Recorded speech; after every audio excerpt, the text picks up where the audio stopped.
നമ്മൾ രണ്ടുപേരും ഞെട്ടിയിരുന്ന ഒരു ഷോ ഉണ്ട്. ഞാനത് ഓരോ സെക്കൻഡ്സും ഇല്ലേ വണ്ടടിച്ച് ഇങ്ങനെ വല്ലാണ്ടായി.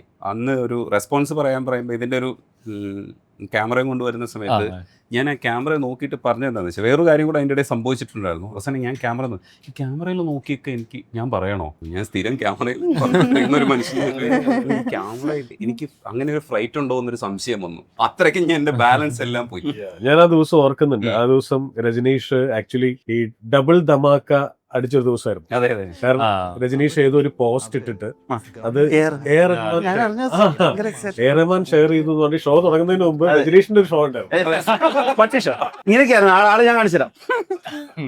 അല്ലല്ല ഇല്ലെന്ന് പറയാം. അന്നത്തെ ബോഡി ലാംഗ്വേജ് അല്ല, ആദ്യം ഹഗ് ചെയ്യുമ്പോഴാണ് ഞാനത് അതിന്ന് റിലാക്സ്ഡ് ആവുന്നു ഒരു പരിധി വരെ.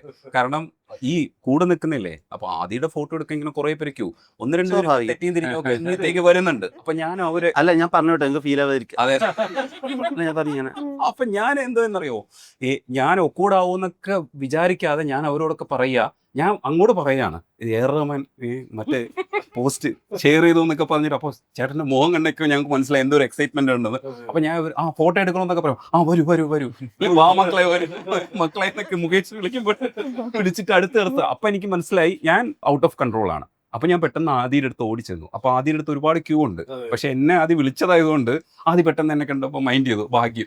അല്ലെങ്കിൽ ചെയ്യില്ലേ. കെട്ടിപ്പിടിച്ചപ്പോഴാണ് ഞാൻ ഒരു റിലാക്സ്ഡ് ആയത്.